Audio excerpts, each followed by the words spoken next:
The reason why we're talking about the Japanese war crimes, if you're like just tuning in and you're like, why the fuck are we talking about Japanese war crimes during World War II? Shinzo Abe is famous for, if you ask like American liberals, he's famous for, uniting the Indo-Pacific region against the Chinese threat and being America's greatest ally or whatever the fuck, right? But he's also famous for quite literally whitewashing all of those crimes. So that's the reason why we started off on this subject matter, because we were talking about his death and we were talking about his legacy and what that means. And I wanted to make sure that people had a better understanding of what his legacy looks like, because a lot of people are unaware, and the similarities of his legacy to American politicians who also have regularly whitewashed war crimes. And he hasn't even whitewashed it yet. Archie21 is correct. He also celebrated it as well. Yeah, I mean, he did this. This, by the way, is not an accident, for the record. 731 is an incredibly important number. Now, we didn't really get into Unit 731, which is important, but it is a covert, like I said, it's a covert biological and chemical warfare research and development unit in the Imperial Japanese Army that engaged in Mengele-style experimentation, engaged in lethal human experimentation and biological weapons manufacturing during the Second Sino-Japanese War and World War II. And it was based in Pingfang district of Harbin, the largest city in the Japanese puppet state of Manchukuo, now known as Northeast China, and had active branch offices throughout China and Southeast Asia. And they were responsible for some of the most notorious war crimes committed by the Japanese armed forces. They conducted tests on human beings who were dehumanized and internally referred to as logs. Experiments included disease injections, controlled dehydration, hypobaric chamber experiments, biological weapons testing, vivisection, amputation, and weapons testing. I don't know if we can watch one of these videos. I am like a little concerned that it's going to have TOS stuff in it. That's why I was going to give you, I mean, this dude looks like Vsauce. He looks like sexier Vsauce. Sexier Vsauce, impossible. No, I love Vsauce. And I don't want to show you the Wikipedia page because I don't know if there's TOS on there as well. But victims were from different nationalities, but the majority of them were Chinese. Additionally, Unit 731 produced biological weapons that were used in areas of China not occupied by Japanese forces. So what did the Americans do, though? Let's scroll down to surrender and immunity. That's an interesting word. Immunity? What? These are war criminals, right? I mean, what?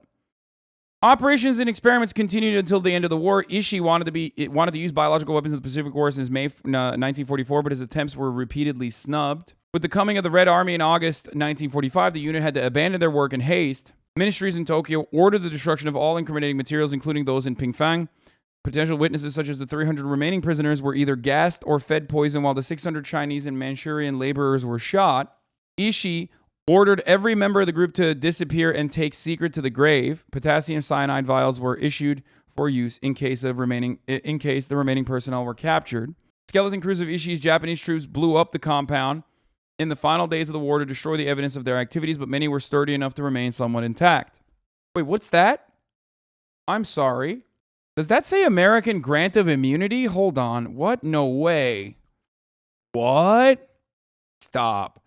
Among the individuals in Japan after its 1945 surrender was Lieutenant Colonel Murray Sanders, who arrived in Yokohama via the American ship Sturgis in September 1945. Sanders was a highly regarded microbiologist and a member of America's Military Center for Biological Weapons. Where is this going? Stop. Sanders' duty was to investigate Japanese biological warfare activity. At the time of his arrival in Japan, he had no knowledge of what Unit 731 was. Until Sanders finally threatened the Japanese with bringing the Soviets into the picture, little information about biological warfare was being shared with the Americans. The Japanese wanted to avoid prosecution under the Soviet legal system. I wonder why they wanted to avoid prosecution under the Soviet legal system. So the next morning after he made his threat, Sanders received a manuscript describing Japan's involvement in biological warfare. Interesting. The Japanese wanted to avoid that. Sanders received the manuscript. Sanders took this information to General Douglas MacArthur, who was the supreme commander of the Allied powers responsible for rebuilding Japan during the Allied occupations, and MacArthur struck a deal with the Japanese informants. He secretly granted immunity to the physicians of Unit 731, including their leader, in exchange for providing America, but not the other wartime allies, with their research on biological warfare and data from human experimentation. Huh. Really strange. Oh, this got to be fake news, right? I mean, come on. America would never do that. They are the good guys. They would certainly not utilize some of the grossest human experiments ever conducted and all the knowledge gained. I mean, what? Shut up. No. No. Oh, wait, they did do that because they were scared of the USSR, just like the Japanese. With their research on biological warfare and data from human experimentation, American occupation authorities monitored the activities of former unit members, including reading and censoring their mail. The Americans believed that the research data was valuable and did not want other nations, particularly the Soviet Union, to acquire the data on biological weapons. The Tokyo War Crimes Tribunal heard only one reference to the Japanese experiments with poisonous serums on Chinese civilians. That's so strange that the Tokyo War Crimes Tribunal, like, you know, the Nuremberg of the Far East, did not factor in these experiments. It's just, I don't know how this happened. This took place in August 1946 and was instigated by David Sutton, assistant to the Chinese prosecutor. The Japanese Defense Council argued that the claim was vague and uncorroborated, and it was dismissed by the tribunal president, Sir William Webb, for lack of evidence. The subject was not pursued further by Sutton, who was probably unaware of Unit 731's activities. His reference to it at the trial is believed to have been accidental. I mean, dude.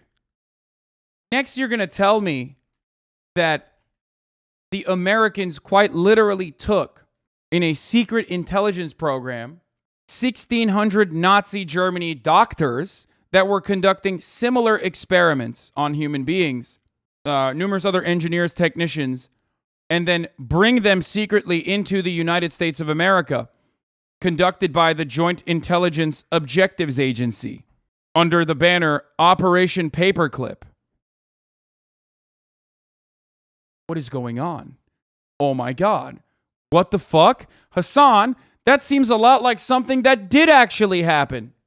Primary purpose for Operation Paperclip was U.S. military advantage in the Soviet-American Cold War and the space race. That's crazy. Next up, are you going to tell me? Are you going to fucking tell me? Please.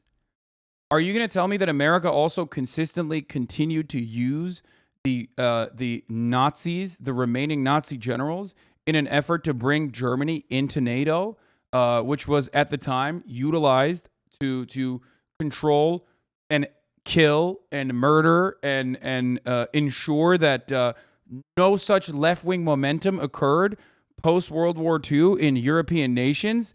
Stop. They would literally never do that. That would not have happened. Oh, wait, they did do that. Oh, fuck, that's so crazy. Anyway, not the good guys. On February 1945, Supreme Headquarters of Allied Expeditionary Force set up T4 Special Section Subdivision. Soviet Union did that too, by the way, for the record. They relocated more than 2,200 German specialists, a total of more than 6,000 people, including family members, with Operation Osoavakim during one night in October 22, 1946. Neither of these are appropriate or acceptable for the record. I don't know why you think I would ride for that and say, no, this is like totally acceptable and appropriate. Let's continue. In February 1945, Supreme Headquarters of the Allied Expeditionary Force set up T-Force. We already did that. Okay. So, yeah, they recruited and then and did the exact same thing with the Nazis that they did with the Japanese. While German physicians were brought to trial and had their crimes publicized, the U.S. concealed information about the Japanese biological warfare experiments and secured immunity for their perpetrators. Well, you know, some German physicians were brought to trial and their crimes publicized. Some. Okay, some. There were separate Soviet trials. Although publicly silent on the issue at Tokyo trials, the Soviet Union pursued the case and prosecuted 12 top military leaders and scientists from Unit 731 and its affiliated Biological War Prisons Unit 1644 in Nanjing and Unit 100 in Changchun in the Khabarovsk war crimes trials. Among those accused of war crimes, including germ warfare, General Otozo Yamada, commander-in-chief of the million-man Kwantung Army occupying Manchuria. The trial of Japanese perpetrators were held in Khabarovsk in December 1949. A lengthy partial transcript of the trial proceedings was published in different languages the following year to Moscow Foreign Languages Press. The lead prosecuting attorney at the Khabarovsk trial was Lev Smirnov, who had been one of the top Soviet prosecutors at the Nuremberg trials. The Japanese doctors and army commanders who had perpetrated Unit 731 experiments received sentences from the Khabarovsk court ranging from 2 to 25 years in a Siberian labor camp, and the United States refused to acknowledge the trials, branding them as communist propaganda. Stop. The sentences doled out to the Japanese perpetrators were unusually lenient by Soviet standards, and all but one of the defendants returned to Japan by 1950s, with the remaining prisoner committing suicide inside his cell. In addition to the accusations of propaganda, the U.S. also asserted the trials were only to serve as a distraction from the Soviet treatment of several 100,000 Japanese prisoners of war. Meanwhile, the USSR asserted that the U.S. had given the Japanese diplomatic leniency in exchange for information regarding their human experimentation. The accusations of both the U.S. and the USSR were true, and it is believed that the Japanese had also given information to the Soviets regarding their biological experimentation for judicial leniency. This was evidenced by the Soviet Union building a biological weapons facility in Sverdlovsk using documentation captured by Unit 731 in Manchuria. Official silence during American occupation of Japan. Huh. They got away with it, and I'm so fucking upset about it. Oh, 100%. Us Indonesians literally have a saying, 3 years of occupation of Japan is worse than 350 years of Dutch colonization. Not that I ride with Western imperialism, far from it, but the Japanese were truly that hideous. It was unspeakable. Truly, you get the idea. Hey, but at least the U.S. State Department didn't aid in creating military schools with fascist officers that teach Latin American fascists how to control their population. That would never happen. Of course not! How dare you? How dare you speak of such things? Fucked up. Anyway, let's move on. How dare you? Oh, wait, that did happen. Fuck! World War II saw extensive cruelty in every shape and every form. The Holocaust may stand as one of the most disturbing events in history, but the conflict also involved numerous other examples of when humanity steps not only well over the line, but into an area that can only be These are recreations and not real, by the way, chat. Described as heinous, and our story today is one such example. With a name like the Epidemic Prevention and Water Purification Department, you might be forgiven for thinking that Japan's Unit 731, to use its informal name, was an admirable group fighting the good fight. But you couldn't be more wrong. To put it bluntly, the actions of this covert biological and chemical warfare research and development unit, which regularly involved lethal human experimentation on males and females ranging in age from newborns to the elderly, were some of the darkest in a war filled with darkness. When we think of World War II, I've literally never heard of this before. Dog, if you live in America, you don't hear about America's war crimes. Why the fuck would you hear about the Japanese war crimes that the Americans literally fucking hid? I mean, of course not. Of course not gonna fucking hear about it, dude. What do you mean? We often simply focus our attention on the European theatre of conflict. If you ask your good friend Google when the Second World War began, you will invariably be shown the date 1st of September 1939, the date German tanks rumbled into Poland, sparking declarations of war by both Britain and France. If you're a European, I suppose that this makes perfect sense. However, by this point, a war had been raging thousands of miles away for quite some time. Yet even here, dates surrounding the beginning of the Asian side of the global conflict can be a little conflicting. The Japanese invaded Chinese Manchuria on the 18th of September 1931, but this was a much smaller operation than what was to come and saw the Japanese annex the area before setting up a puppet government. 6 years later, however, the Second Sino-Japanese War erupted after the Marco Polo Bridge incident, in which a Japanese soldier, Private Shimura Kikujiro, temporarily disappeared, giving the Japanese army the perfect excuse to cross the border to investigate. Private Kikujiro soon reappeared. Perhaps it was the worst timed toilet break in history, or maybe the Japanese fabricated the entire thing to find an excuse to start the war. Either way, a full military conflict was now underway, a full 2 years before Hitler's border-crossing escapades in Poland. The Second Sino-Japanese War and the Japanese occupation of mainland China saw brutality on a scale that rivaled the Nazis and sometimes even beat Herr Hitler into second place. The Battle of Shanghai, which began on the 13th of August 1937, was the first major conflict between the two sides and set a pattern that would be repeated countless times in the early stages of the war. The spirited Chinese defense but ultimately a crushing victory by the Japanese. But this war soon took a dark turn with the events that occurred in and around the city of Nanjing in December 1937 and January 1938. The number of Chinese civilians that remained in Nanjing when the Japanese military overran the city has been debated ever since, with confusion over how many had already fled and just how many were now sheltering within the Nanking safety zone. Yeah, confusion on it from definitely confusion on it from the Japanese parties on that issue. But that is, of course, a tale as old as time itself. A lot of people don't understand it because, like, they think, oh, you're Asian. You know what I mean? Like, you're all the same. Like, in the Western world, because of proximity and because of white supremacy, we have this attitude usually that, like, Asian people are a monolith.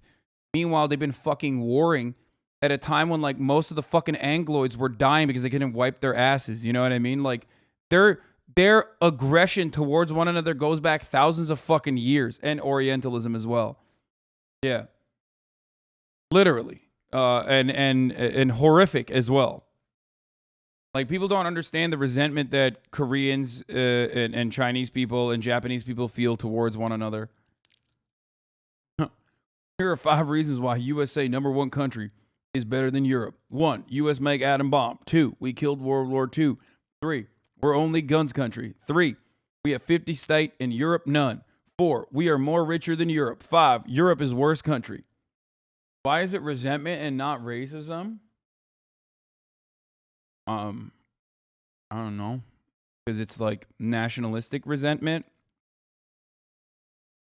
that can be in certain instances racialized, but racism and the way we understand it oftentimes is about racism in the way that we talk about it and the way that we understand it in the Western world usually derives around or is built upon the foundation of the one drop rule and a justification for chattel slavery. So usually it's white supremacist racism or xenophobic racism against, like, non-whites or what we decide is white. But don't worry, they have racism too over there. When Siwoo was in Korea playing League, they thought it was a Chinese player and they constantly say only good Chinese is a dead one. She was wild. It's like a different kind of racism. It's hard to describe with American terms. It's like the Balkans. Yes, actually. Good take. It is kind of like the Balkans. And then there is the Americanized version of racism that you understand, and that's often a colonial holdover or an imperialistic holdover of like I'll give you this example. For example, fair skin in Chinese culture has also still historically meant better. Right? There's colorism in China as well. And that colorism in China has existed and certainly predates, like, any kind of Western involvement. Where does it come from? Well, it actually still comes from a classist perspective. Colorism in China implied that fair skin was better because that meant you stayed indoors, that you were not working in the fields as a rice farmer, right? That's what that implied. So that's why people naturally, or not naturally, but people were socially conditioned to believing that fair skin was a good thing. In most of Asian countries, a similar attitude existed. So neat skin, exactly. That's where nobility, the understanding of nobility and colorism first came from. But then Western imperialism would come in and take over pre-existing social and racial constructs, and then, or rather, pre-existing social constructs built around fairness of skin and whatnot, and be like, oh, we have that shit too. Let's go, baby. And basically kick it up to the fucking highest degree you can as a method of control. Because racial divisions or colorist divisions were yet another means of controlling a population and keeping them subservient because they were too busy fucking fighting amongst themselves. It is a very, very good, a very effective colonial tactic. Like the caste system in India as well. Exactly. So yeah. Google Trends on Abe comfort women since you put it in your... Wait, no. No, that's not because of my fucking tweet. I don't think it's because of my tweet. It popped off on June 21st. In the past 7 days, certainly, but look at the past 4 hours and the timestamp. You posted it on Twitter. Oh, shit. Okay, never mind. Yeah, it definitely played a role in it. 12:47.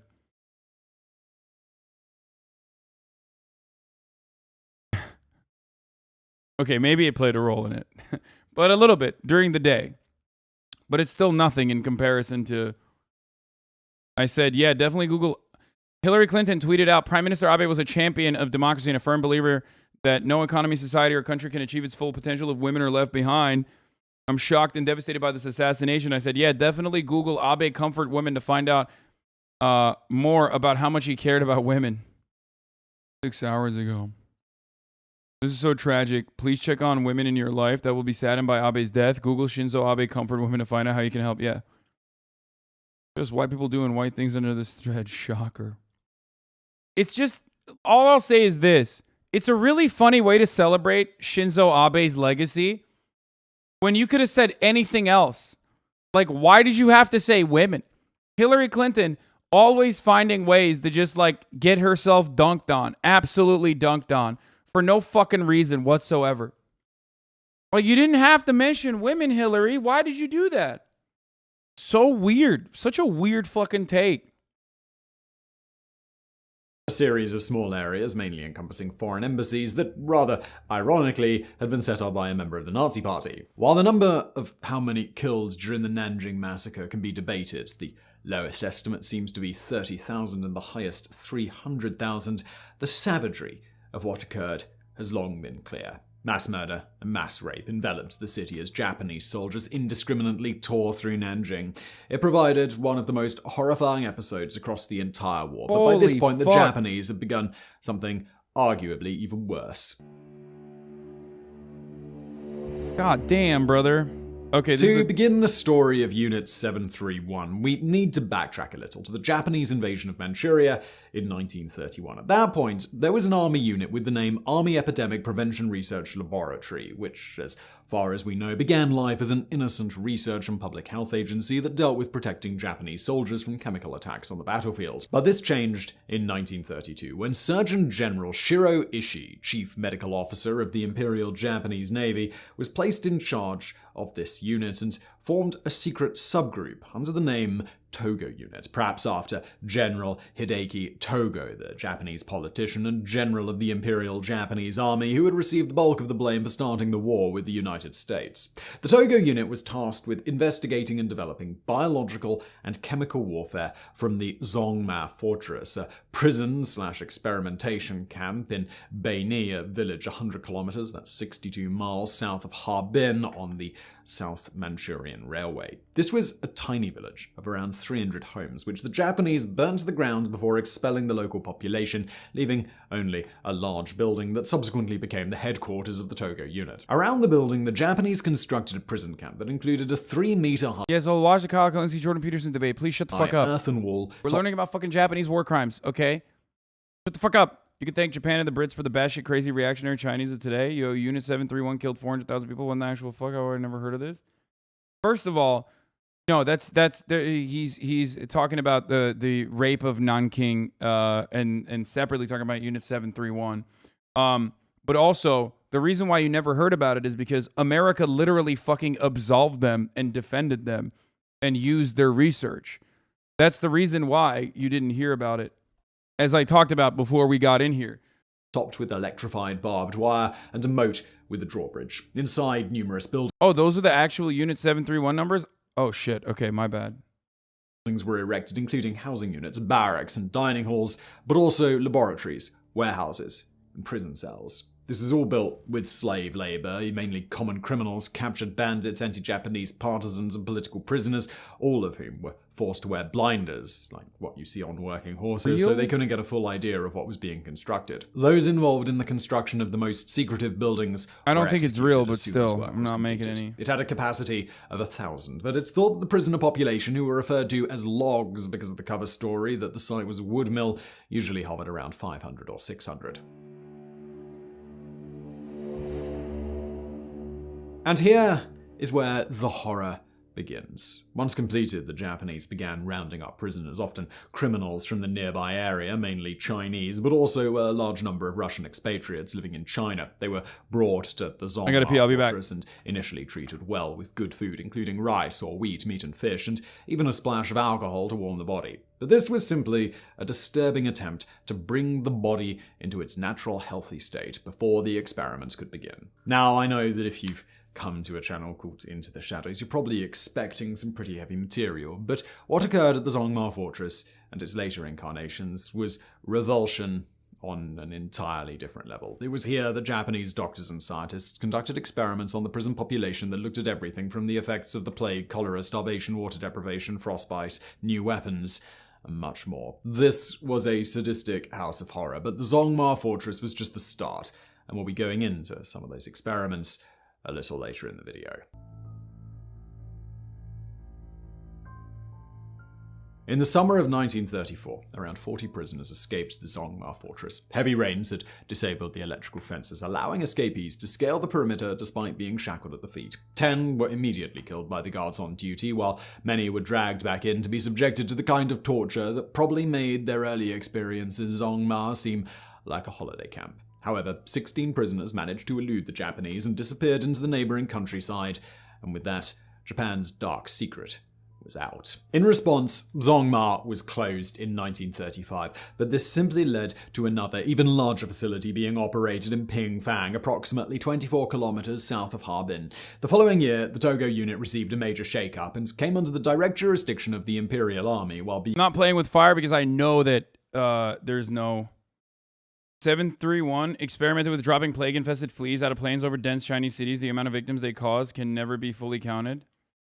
Being divided into two, the Ishi unit and the Wakamatsu unit. Initially together they were known as the Epidemic Prevention Department, but from August 1940 it was referred to as the Epidemic Prevention and Water Purification Department of the Kwantung Army, or Unit 731. At its largest, Unit 731, stationed in Pingfang, was composed of 300 researchers, including doctors and bacteriologists, who would sometimes publish their findings in peer-reviewed scientific journals, failing to mention that many of the experiments were done on humans and not monkeys, as was stated. But this was just one section of a much larger, grim web that eventually included around 10,000 people across numerous units stationed in Manchuria, but also elsewhere, including Unit 1855 in Beijing, Unit EI 1644 in Nanjing, Unit 8604 in Guangzhou, and later Unit 9420 in Singapore.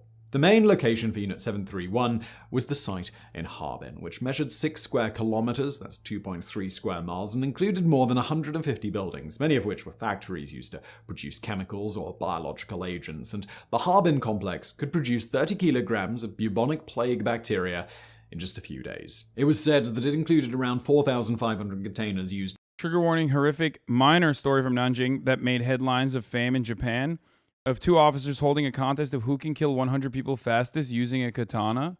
Jesus fucking Christ, dude.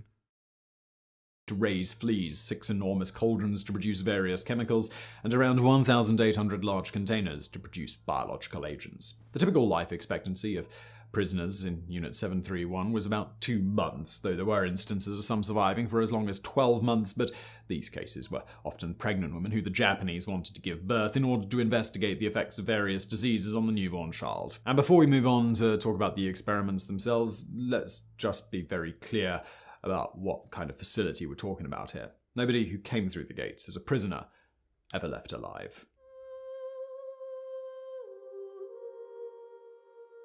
The darkest actions carried out under the guise of Unit 731 came under the code name Maruta, meaning logs, and varied wildly. It's difficult to know where to start in this pit of absolute hell, so let's just get straight into it.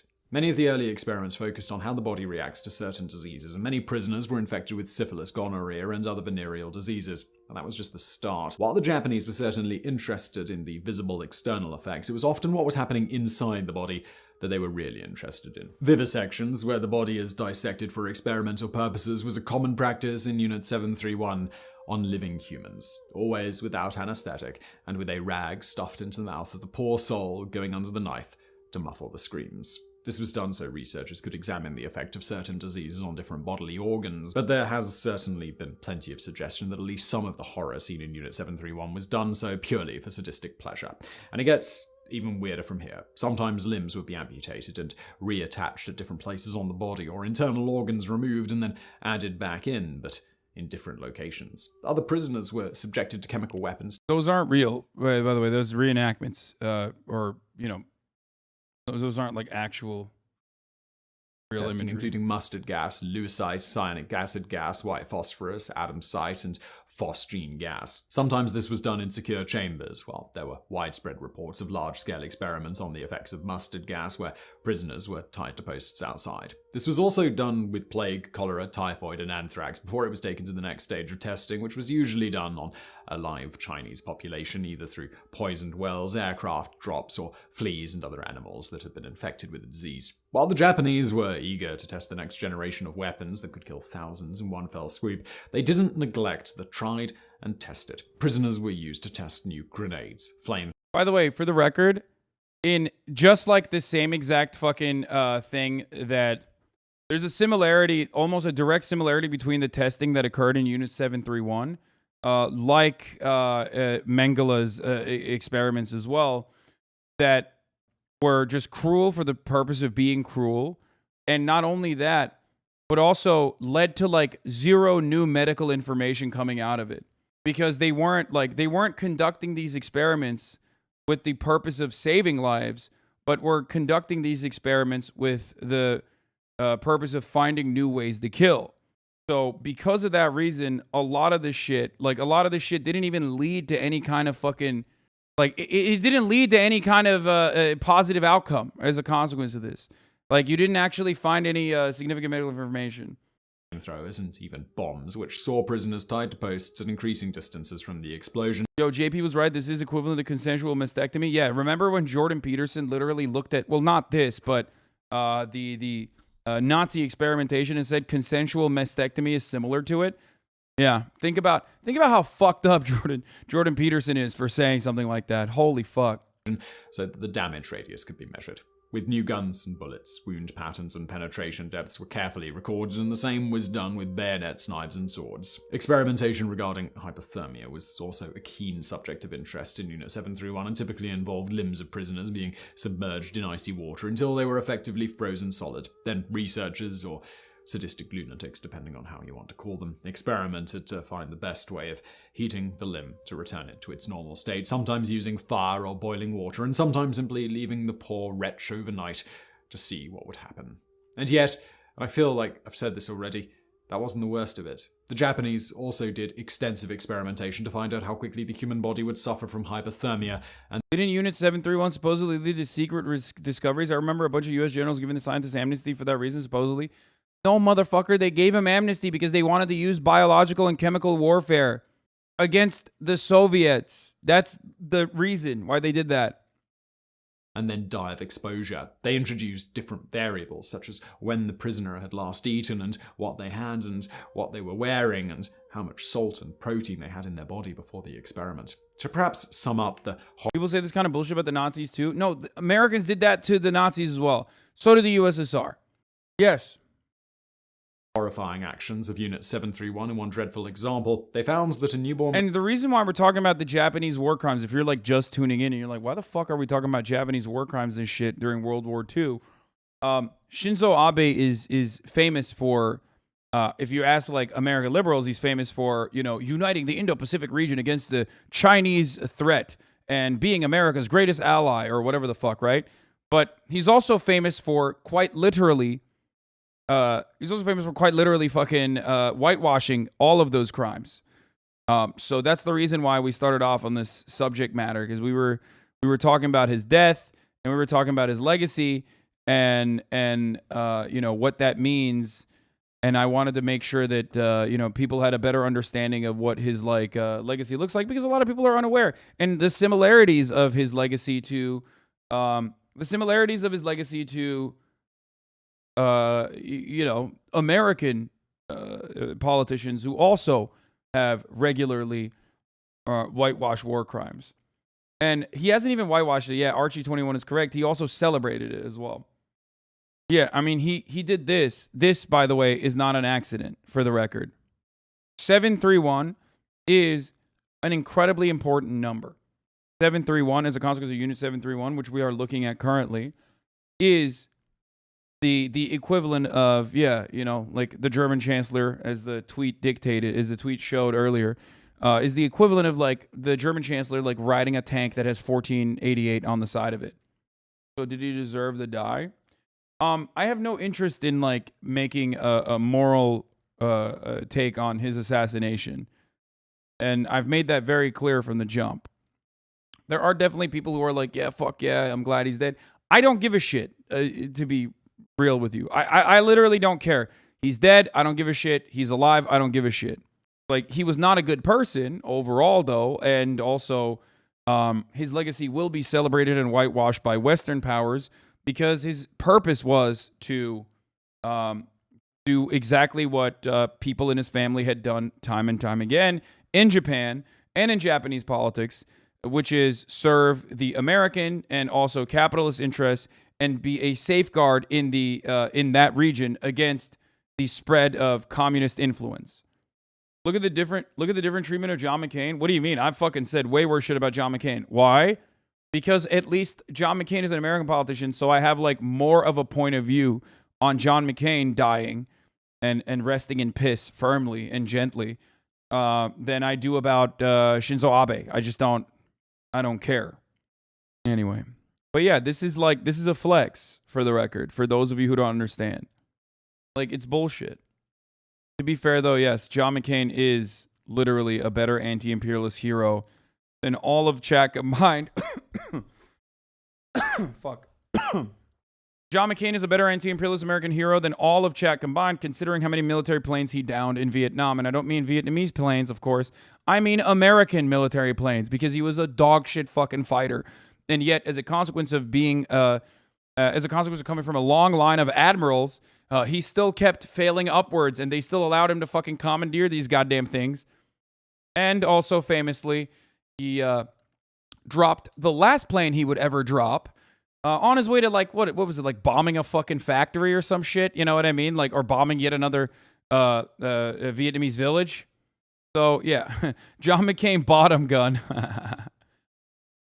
Anyway, let's continue. Baby will die in roughly 3 days if left unattended outside. And I know that seems like a lot, but that's just scratching the surface. Other experiments include giving prisoners the wrong blood transfusion or the blood of animals, injections of seawater, the human body's tolerance for G-force using a rotating chamber, prolonged X-ray exposure, rape and forced pregnancy, and probably a whole lot more that we'll never completely know about. There were even horrific stories of bodies and body parts being pickled in formaldehyde, with the only labels visible being the nationality of whoever was inside. And we arrive at why so many of you don't know. At the end of World War II, there appears to have been high-level discussion regarding the use of chemical or biological weapons against the Allies and even on the US mainland. This would be done using information and methods taken from the research done by Unit 731. It's impossible to say how close this actually came, though an attack codenamed Operation Cherry Blossom at Night, which called for biological attack on Southern California, was certainly at some degree of planning when Japan surrendered in September 1945. As the war ended and Japan surveyed its destroyed country, Unit 731 was disbanded and its facilities in Manchuria and on the Japanese mainland were destroyed, along with much of the information regarding what had happened there. Prisoners remaining in the camps after Japan's surrender were quickly executed and their bodies disposed of. But this was not something you could keep under wraps. When the Americans arrived in Japan, rumors of chemical and biological testing swirled. Not unless you're America, and you will try. Little to no information was openly given to the Americans, for obvious reasons. It was only when the threat of Soviet involvement, and no doubt vicious vengeance, came into play that Japan's dark secrets surrounding Unit 731 were shared with the United States. A dossier detailing what occurred soon found its way to the desk of General Douglas MacArthur, the man tasked with rebuilding Japan, and some... Just understand, as we already covered this earlier, but like this is a video version of that. But just fucking understand that like America looked at this and went, we can use this. We can use this, baby. Florida will remember Abe. Florida is shocked and saddened by the assassination of Shinzo Abe. And we sent our condolences to Shinzo's family and the nation of Japan. He was a great man, a great leader, and a great ally to the United States. Thank you, Ron DeSantis. You are my president one day, inshallah. Big decisions needed to be made over possible prosecutions. If there were ever war crimes committed, it was under the dark scope of Unit 731.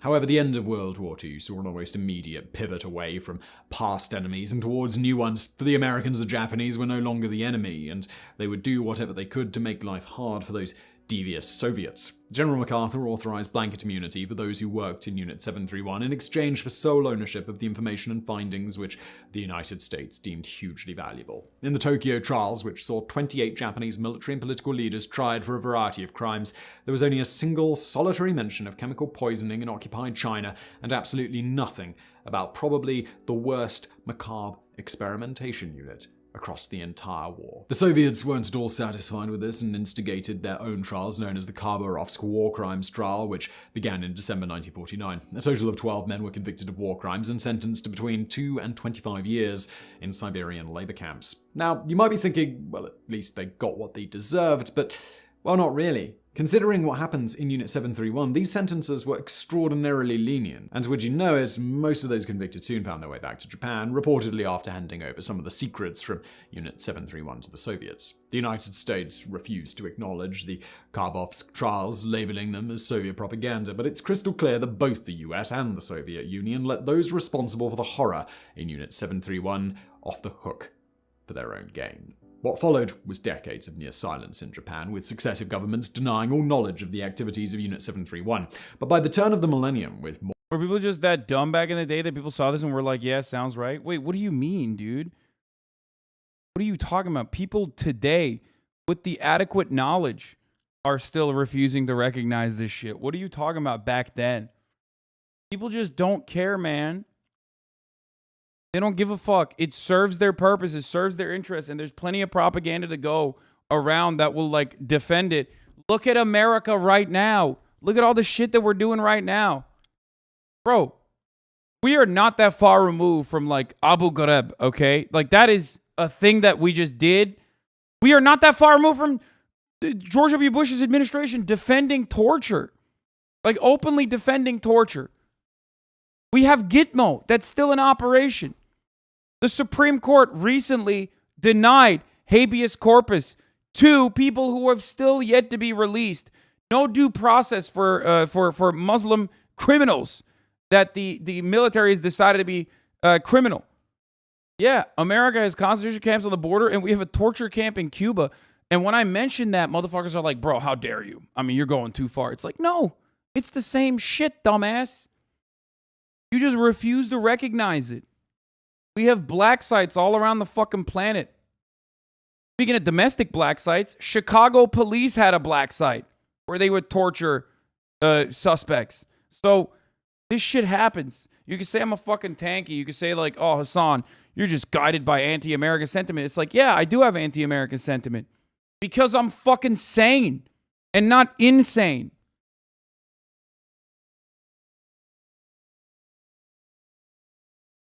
On actively making his Freedom of Information packet delayed. Yeah, bro, I don't know what's going on. They haven't gotten back to me at all. Black sites are where CIA operates in any way they want to.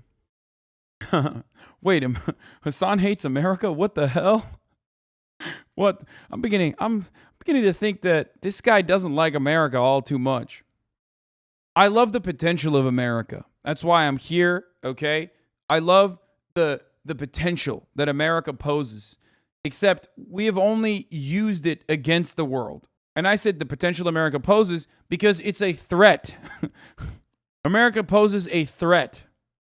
More and more people speaking out about it, including those who had worked there. It was only a matter of time. In August 2008, the Tokyo District Court ruled for the first time that Japan had engaged in biological warfare and directly named the work done by Unit 731. In 2018, after a request by Professor Katsuo Nishiyama of the Shiga University of Medical Science, the National Archives of Japan released the names of 3,607 members of Unit 731, all of whom had lived freely since the end of the war, and many of whom had since died. Apart from the 12 men who faced the ethically... Like, I love Japan.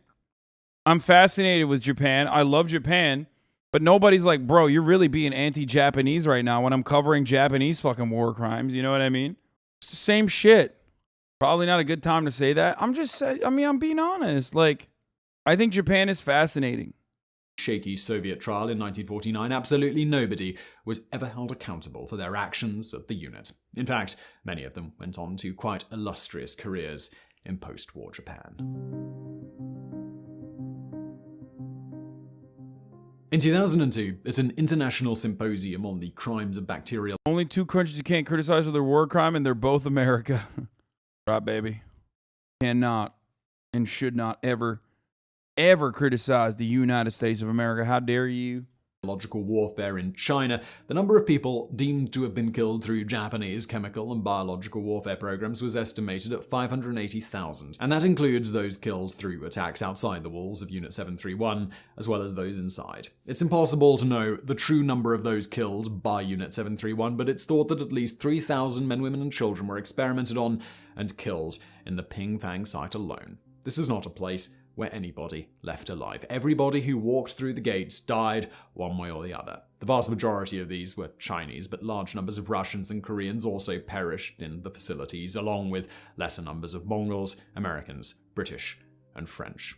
I said right at the start of today's video that World War II delivered some sickening events and despicable cruelty, but the actions of Unit 731 were on a different level. This wasn't just blind torture, and most of the experiments came with very particular purposes that in some ways actually managed to further scientific understanding, both for peaceful and military means, which is why both the US and the Soviet Union were so eager to gain access to the information. What? No, it was all fucking biological and chemical warfare information. What? May have been done under the shadowy guise of scientific experimentation, but it was some of the most sadistic, cruel science that you're ever likely to see. Maybe you in England? Are you part of the British military? Yes. Are you aware that there's only 22 countries in the world that Britain hasn't invaded? Reasonably aware. And no. Sorry. Awkward, no? I can't. Okay. I can't. That's so dumb.